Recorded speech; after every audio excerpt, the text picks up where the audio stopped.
பைரவா. நம்ம எல்லாத்துக்கும் எனக்கு திஷ்டி பட்டுருச்சு, கண் திஷ்டி பட்டுருச்சுன்னு சொல்கிறோம். கல்லடியில் தப்புனாலும் தப்பலாம், கண்ணடியில் தப்ப முடியாதுன்னு சொல்லுவாங்க. இந்த கண் திஷ்டி போக்க வியாழக்கிழமையோ அல்லது ஞாயிற்றுக்கிழமையோ ஒன்றுமே இல்லை. நம்ம கிராமத்தில் பெரியவங்க தாத்தா பாட்டிலாம் பண்ணுவாங்க, அம்மாலாம் பண்ணுவாங்க.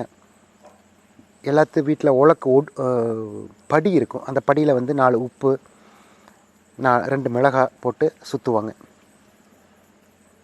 ரொம்ப அற்புதமான சக்தி வாய்ந்த கண் திஷ்டி போக்கக்கூடிய ஒரு செயல் அது. அதை செய்யுங்க. ஒன்று.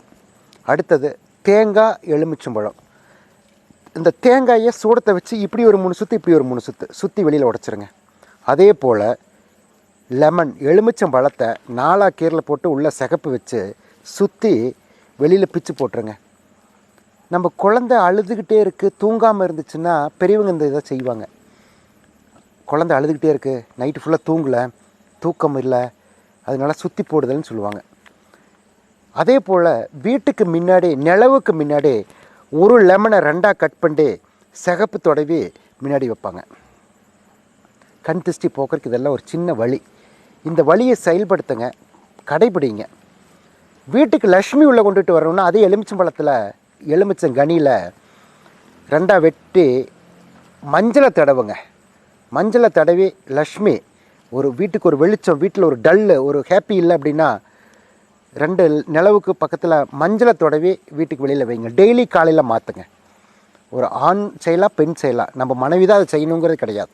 நம்ம ஆண்கள் கூட அதை செய்யலாம். ரெகுலராக அதை பண்ணி பாருங்கள், வச்சு பாருங்கள். கண் திஷ்டி போகிறதுக்கு லெமனில் எலுமிச்சங்கனியில் சிகப்பு வைங்க.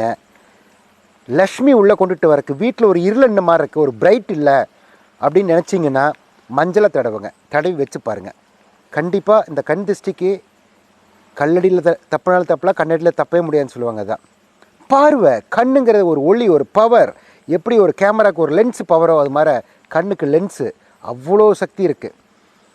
இன்றைக்கி பெண்கள் அதில் ரொம்ப ரொம்ப இருப்பாங்க. ஒரு ஆப்போசிட்டில் ஒரு பெண் வரான ஒரு நகை போட்டிருந்தா சாரியோ அது மாதிரி அந்த பார்வை தான், அந்த பார்வை தான் நம்மளை அடிச்சிருன்னு சொல்லுவாங்க. அவங்களோட எண்ணங்கள் என்ன வருதோ, எண்ணம் தான் நம்ம செயல்பாடே, எண்ணம் தான் ஒரு ஒளியே. அந்த ஒளி கண்ணில் நமக்கு அடிச்சிருன்னு சொல்கிறாங்க. அதுதான் இந்த திஷ்டி போக்குறதுக்கு இந்த செயலை பண்ணுங்கள், இந்த செயல்படுத்துங்க, இதெல்லாம் செயல்படுத்துங்க. கண்டிப்பாக மாற்றத்தை உணர்வீங்க.